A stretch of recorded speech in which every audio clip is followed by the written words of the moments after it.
گرامی قدر احباب، ماہ شعبان المعظم کا یہ آخری جمعۃ المبارک ہے اور یہ سلسلہ لیل و نہار بڑی تیزی کے ساتھ جاری ہے۔ اور ایک بزرگ فرماتے ہیں کہ اب ایک سجدے کی بات ہے اور رات کے سجدے کی، اب فضیلت سنتے جائیں اور اپنے دل و دماغ پہ اس کو نقش کرتے جائیں، پھر کوشش کریں گے رمضان کی راتوں میں کثرت سجود کریں گے۔ اور رمضان کے دنوں کے سجود کا بھی بڑا مقام ہے، وہ بھی میں عرض کروں گا۔ رمضان شریف کی رات کے سجدہ، حضور علیہ السلام فرماتے ہیں جو رات کو ایک سجدہ کرے تو اس کو اللہ تبارک و تعالیٰ 1500 نیکیاں ایک سجدے کی عطا فرماتا ہے۔ رمضان شریف کے رات کے سجدے، اور اندازہ لگائیں رات کے سجود سے مراد یقیناً ماہ رمضان میں تراویح ہے۔ حضور تاجدار کائنات صلی اللہ علیہ وسلم نے فرمایا کہ یہاں تک کہ نہیں بلکہ جب پہلا روزہ رکھتا ہے، اب یہ نہ کوئی سمجھے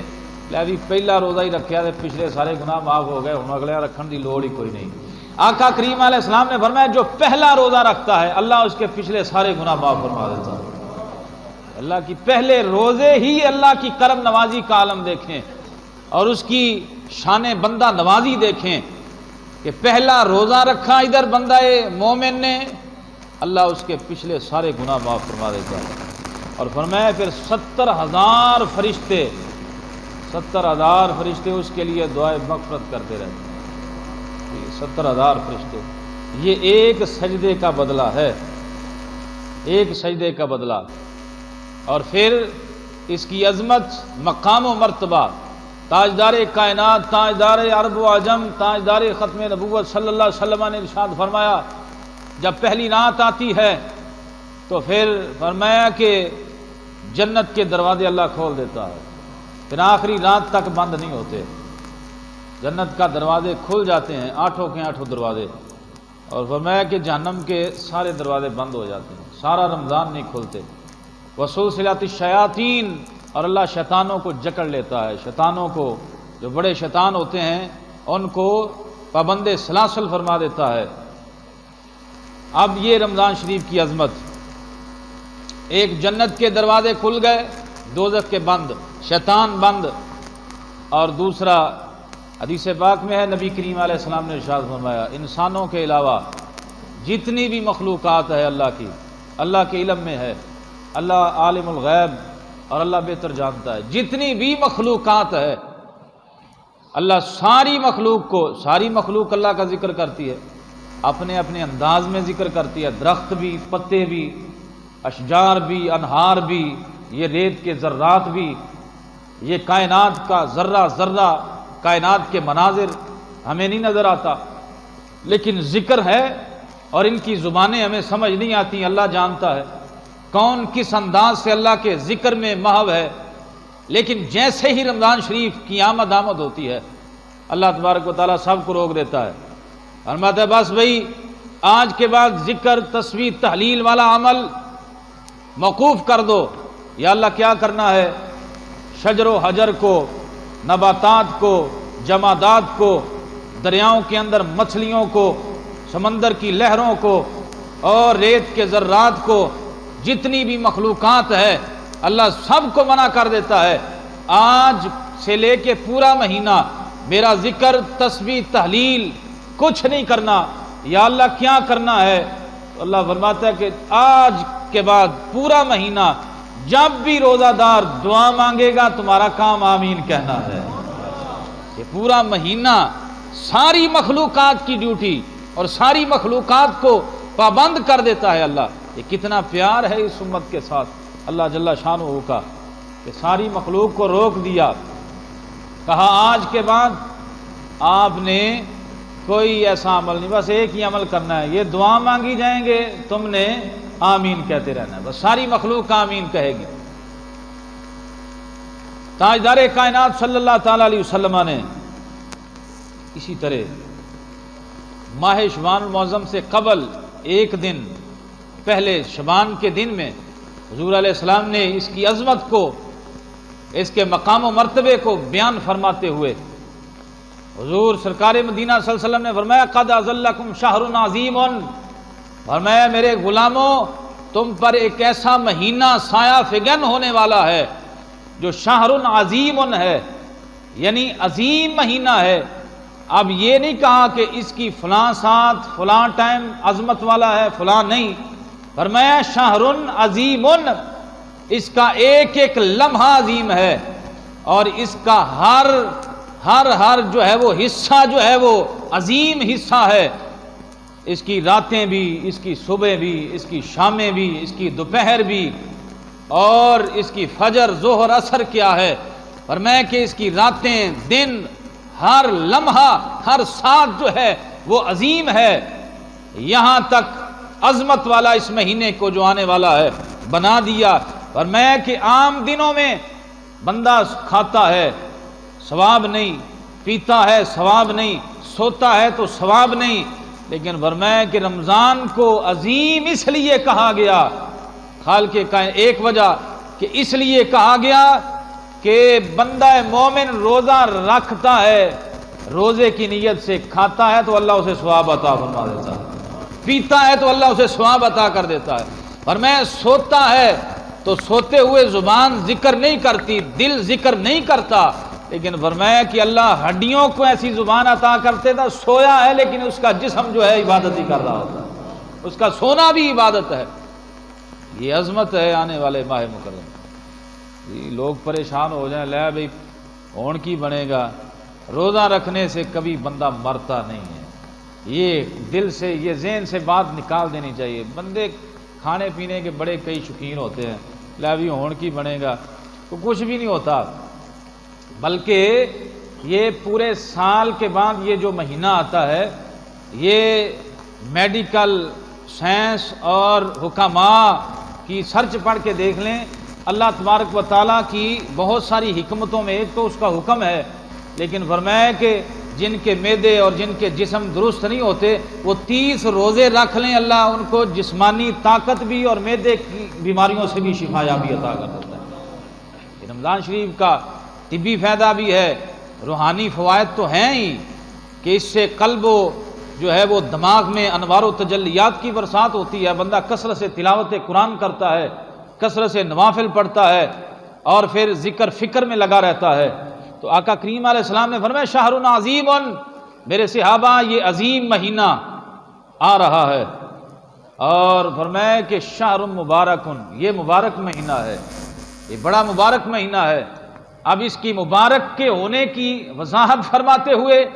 آقا علیہ السلام نے فرمایا اس سے بڑھ کر اور کیا مبارک ہوگی کہ بندہ عام دنوں میں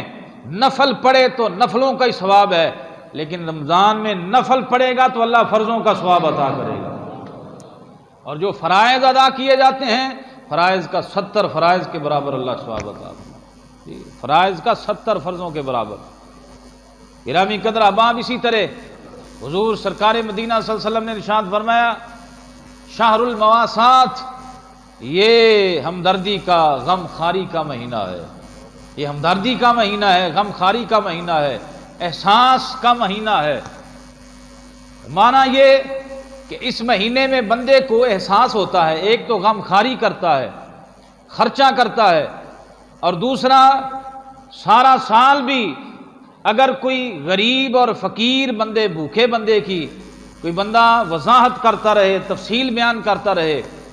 تو وہ تفصیل اگرچہ معنی سمجھ آ جائے، غریب کیا ہوتا ہے، فقیر کیا ہوتا ہے، جس کے پاس مال نہیں، کھانا نہیں، اس کی کیا حیثیت ہوتی، کیا کیفیت ہوتی ہے، لیکن جب بندہ خود حالت بھوک میں ہو، خود بندہ حالت فقر میں ہو، خود بندہ اس انداز سے ہو کہ حالت پیاسا ہو، پھر اسے احساس ہوتا ہے کہ فقر و فاقہ کس چیز کا نام ہے، پھر اسے پتہ چلتا ہے غریبی کس کو کہتے ہیں، پھر اسے پتہ چلتا ہے کہ جن کے گھروں میں چولہے نہیں جلتے تو ان کی زندگی کیسے گزرتی ہے۔ تو واہ شہر المواسات، یعنی یہ ہمدردی کا، غم خاری کا مہینہ ہے، اور جہاں یہ غم خاری کا مہینہ ہے وہاں پہ گرامی قدر احباب اللہ کی راہ میں خرچ کرنے کا جذبہ ہونا چاہیے، اس انداز سے کہ یہ غم خاری کا مہینہ ہے، آج آخری جمعۃ المبارک ہے شبان المعظم کا۔ گرامی قدر احباب، رمضان شریف شہر المواسات ہے، غم خاری کا، خرچہ کرنے کا مہینہ ہے۔ اب اس کے بارے میں حضرت اعلیٰ حضرت رحمۃ اللہ علیہ کے والد گرامی مولانا نقی علی رحمۃ اللہ تعالیٰ علیہ، آپ فرماتے ہیں کہ ایک شخص تھا ہمارے زمانے میں، وہ کھلا ہی خرچہ کرتا تھا، غریبوں کو، مسکینوں کو اتنا دیتا تھا کہ وہ خود محتاج ہو جاتا تھا۔ لوگوں، گھر والوں نے سمجھایا یار اتنا خرچہ نہ کیا کر، لیکن وہ باز نہ آیا۔ انہوں نے پکڑ کے اس کو جو ہے وہ قید کر لیا، گھر میں بند کر دیا۔ اب گھر میں بند کر دیا تو چند دن کے بعد چھوڑا نہ، تو اب اور زیادہ خرچہ کرنا شروع کر دیا اس نے، اور زیادہ خرچہ کرنا۔ انہوں نے کہا یار ہم نے تجھے بند اس لیے کیا تھا تاکہ تجھے احساس ہو اور تو خرچہ کم کرے، اب تو پہلے سے بھی زیادہ خرچہ کرنا شروع کر دیا۔ اس نے کہا پہلے تو میں خرچ کرتا تھا، اس وقت مجھے بھوک اور پیاس کا احساس نہیں تھا، بھوکا کیا ہوتا ہے، پیاسا کیا ہوتا ہے، تو میں اتنے دن اندر رہا ہوں، مجھے پتا چلا ہے کہ بھوک اور پیاس کیا ہوتی ہے، اس لیے میں زیادہ خرچ کر رہا ہوں۔ جی تو یہ احساس کا مہینہ ہے۔ راشن دینا ہے تو آپ رمضان سے پہلے دیں، اللہ رمضان کا ثواب عطا کرے گا۔ کئی بندے 20 رمضان کو توڑے دیتے ہیں، لوگوں کو راشن دیتے ہیں، لو جی روزے رکھ لو۔ بھئی اب تو گزر گئے اتنے روزے، غریب کا چولہا پہلی رمضان سے پہلے آپ راشن دیں، جس کو راشن دینا ہے، تاکہ وہ پہلے رمضان سے روزے رکھنے شروع کر دے۔ اور یہ بھی ہمارے ہاں ٹرینڈ ہے، لو جی 20ویں روزے تو بعد صدقہ فطرانہ دو۔ بھئی یہ کیا ہے فطرانہ؟ یہ بھی چونکہ یہ روزوں کا ہی صدقہ ہے، لیکن اگر آپ فطرانہ پہلی رمضان کو دے دیں تاکہ غریب کی ضرورت پوری ہو جائے، یہ ضروری نہیں ہے آپ 27 رمضان کو ہی فطرانہ دیں، ہو تو جائے گا، لیکن اصل اس کا جو ہے وہ منبع اور اصل مقصد حاصل نہیں ہوگا، کسی غریب کی ضرورت کو پورا کرنا۔ فطرانہ دینا ہے تو آپ رمضان شریف یکم رمضان کو دے دیں، 2 رمضان کو دے دیں، وہ کون سا لاکھوں میں ہوتا ہے۔ چنگے بھلے بندے، اچھے بھلے بندے، ٹھیک ٹھاک بندے، وہ پوچھتے ہیں لو جی کنا فطرانہ بنیا جی، کنے مفتی صاحب نے پیسے کٹے؟ وہ کیا 100 روپیہ ہی بنتا ہے گندم کا کلو کے حساب سے، 2.25 کلو کتنا ریٹ بن جائے گا ہے جی؟ تو وہ 100 روپیہ فی کس، یا 120 یا 30 200، اب کیا ہے 200 کا کیا آتا ہے، 100 کا کیا آتا ہے؟ تو بندہ اگر اس حساب سے دے گا تو پھر تو غریب تو بیچارہ وہ کیا کرے گا؟ زیادہ سے زیادہ فطرانہ دینا چاہیے، کسی کی ضرورت پوری ہو جائے۔ یہ شریعت نے منع نہیں کیا، ایک تو قید ہے لو جی بنتا اتنا ہے تو ضروری نہیں جتنا بنتا ہے اتنا ہی دے دیں، تو یہ خیر خواہی ہے اور ایک ہمدردی ہے۔ رمضان کا مقصد بھی یہی ہے کہ ہم کسی غریب کی ضرورت کو پورا کر دیں، اور رمضان شریف کے پہلے عشرے میں کر دیں۔ ضروری ہے کہ آپ جس کو فطرانہ دینا چاہتے ہیں، اپنا سب سے پہلے اپنے اپنے رشتہ داروں میں، بھائیوں میں، بہنوں میں دیکھیں کوئی ماڑا بندہ ہے تو اس کو دیں، محلے میں دیکھیں اس کو دے دیں، رمضان چڑھتے ہی اس کو فطرانہ دے دیں، اور اس کو راشن دینا ہے تو ابتدا میں دے دیں۔ پھر گرامی قدر احباب، آقا کریم علیہ السلام نے ارشاد فرمایا وَهُوَ الشَّهْرُ صبر، یہ صبر کا مہینہ بھی ہے، اور ان اللہ مع الصابرین، آقا علیہ السلام فرماتے ہیں کہ ثوابہ الجنہ والصبر ثوابہ الجنہ،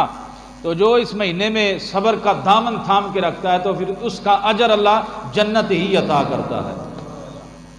تو آئیں ماہ رمضان سے پہلے رمضان شریف کی تیاری کرنے،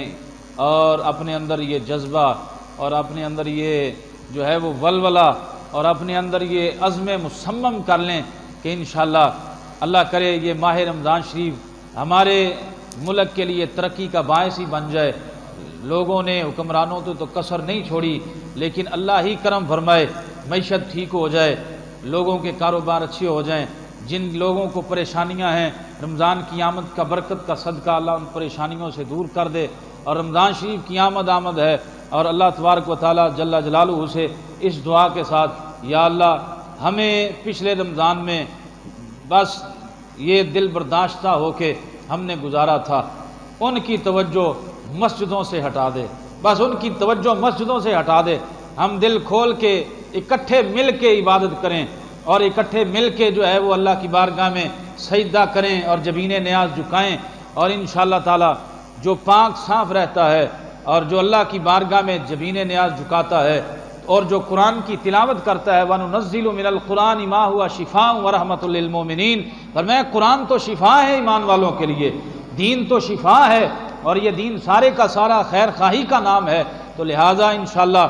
مسجد میں بالکل کسی ڈر کی ضرورت نہیں، لو جی انہوں نچھاؤں دیاں پہ نے تو ڈر گیا، مطلب اس کو کھانسی آ رہی، احتیاط ضروری ہے۔ آپ جو ہے وہ اگر کسی کو اس طرح کی مرض ہے، شرعی مسئلہ ہے،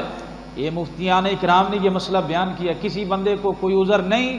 زکام نہیں، اس کو کھانسی نہیں، تو اس کا بلا عذر ناک کو چھپانا، منہ کو سارا ڈھانپ کے نماز پڑھنا، اس طرح نماز نہیں ہوتی۔